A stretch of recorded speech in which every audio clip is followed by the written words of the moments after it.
Hello friends, स्वागत है आपका आपके अपने लीगल चैनल सोच पर प्रहार में। मैं हूं एडवोकेट सनी शर्मा। और दोस्तों, आज मैं आपके एक बहुत ही इंपॉर्टेंट क्वेश्चन पे आप लोगों के लिए वीडियो लेकर के आया हूं।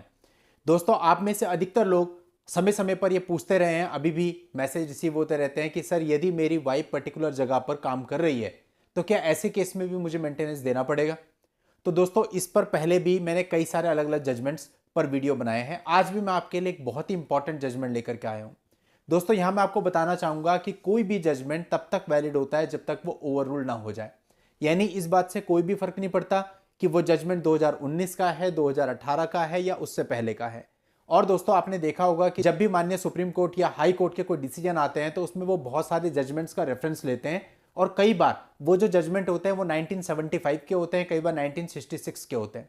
यानी इससे बात स्पष्ट है कि चाहे जजमेंट कितना भी पुराना हो, ऐसा नहीं है कि आप उसको यूज नहीं कर सकते।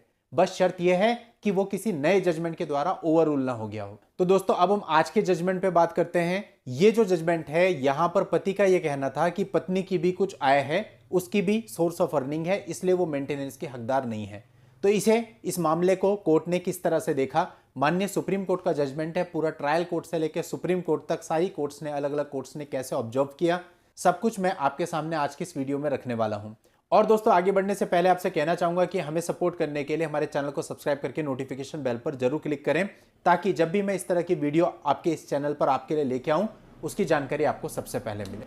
तो दोस्तों, ये मामला कुछ इस प्रकार से था कि जो वाइफ थी, वाइफ ने 125 सीआरपीसी का केस अपने हस्बैंड पे डाला मेंटेनेंस के लिए। तो दोस्तों, ट्रायल कोर्ट ने सारी चीजों को, जितनी भी रिकॉर्ड पर आई थी, सब चीजों को देखते हुए 1500 रुपए पर मंथ का ऑर्डर कर दिया। अब दोस्तों, हस्बैंड ने इस ऑर्डर के खिलाफ रिवीजन पिटीशन डाली। लेकिन दोस्तों, डिविजनल कोर्ट ने पूरे मामले को जब देखा तो यह पाया कि जो हस्बैंड है उसकी अर्निंग 10,000 रुपए पर मंथ से ज्यादा है, और जो वाइफ है उसको जो रेंटल से इनकम मिलती है वो सफिशिएंट नहीं है जिससे कि वो खुद को मेंटेन कर ले। यानी कि यहाँ ये क्लियर है कि वाइफ की भी कुछ इनकम थी रेंट से, जो भी एविडेंस आए थे, जो हस्बैंड ने बताया था उसके बेस पर। तो अब जजमेंट की बहुत ज्यादा डिटेल में हम नहीं जा रहे, क्योंकि हमारा जो फोकस है वो मेंटेनेंस है कि मेंटेनेंस पर क्या निर्णय हुआ। तो फैक्ट्स कुछ भी रहे हो, लेकिन कोर्ट ने माना है कि उसकी रेंटल से कुछ थोड़ी इनकम थी, लेकिन वो सफिशिएंट नहीं थी। इस वजह से रिविजनल कोर्ट ने भी उसी मेंटेनेंस को, उसी ऑर्डर को बरकरार रखा। अब जो हस्बैंड था वो इसके खिलाफ माननीय हाई कोर्ट में आया। हाई कोर्ट ने सारे फैक्ट्स को देखा, जितनी चीजें लोअर कोर्ट में ऑन रिकॉर्ड आई थी उन सब चीजों को देखा, दोनों पक्षों की दलीलें सुनी, और हाई कोर्ट ने यह पाया कि जो वाइफ है वो खुद को मेंटेन करने के लिए अनेबल है। यानी उसके पास सफिशिएंट सोर्स नहीं है कि वो खुद को मेंटेन कर सके, भले ही उसकी थोड़ी बहुत रेंट से इनकम होती हो। तो हाईकोर्ट ने भी उसी फैसले को कायम रखा, उसी फैसले को बरकरार रखा। इसके बाद दोस्तों, यह मामला पहुंचा माननीय सुप्रीम कोर्ट ने। अब माननीय सुप्रीम कोर्ट, जैसे कि आप जानते हैं, जब कोई डिसीजन लेता है तो ऐसे पुराने पिछले कई सारे मामलों को ऑब्जर्व करता है। यहां पे भी माननीय सुप्रीम कोर्ट ने 125 सीआरपीसी की बारीकियों को भी देखा, और साथ ही साथ पूरे मामले के फैक्ट्स को देखा, और पुराने कई सारे जजमेंट्स को भी देखा जहां पर इसी प्रकार का मामला था। अब माननीय सुप्रीम कोर्ट ने यह कहा कि ट्रायल कोर्ट, रिविजनल कोर्ट और हाई कोर्ट ने यह निर्णय लिया है कि जो वाइफ है वो खुद को मेंटेन करने के लिए अनेबल है। तो इसमें कुछ भी गलत नहीं है, और इस निर्णय में इंटरफेयर करने की कोई भी आवश्यकता नहीं है, और हम भी इस निर्णय को वैसे ही रखते हैं, बरकरार रखते हैं, और इस अपील को डिसमिस कर दिया गया। तो कुल मिला के दोस्तों, निष्कर्ष ये निकला कि माननीय सुप्रीम कोर्ट ने भी यह माना कि वाइफ को मेंटेनेंस दिया जाए।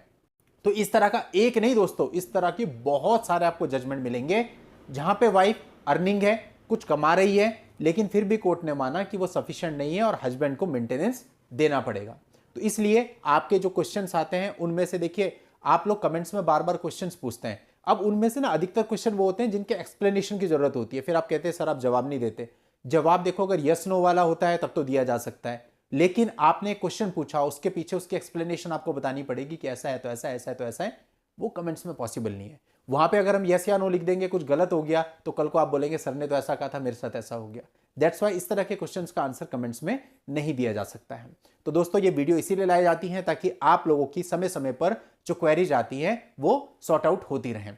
और दोस्तों, आप लोगों की हेल्प के लिए इस जजमेंट का लिंक मैं इस वीडियो के नीचे डिस्क्रिप्शन में दे दूंगा। वहां जाके आप इस जजमेंट को पूरा पढ़ सकते हैं, कॉपी कर सकते हैं, डाउनलोड कर सकते हैं और पूरी जानकारी ले सकते हैं।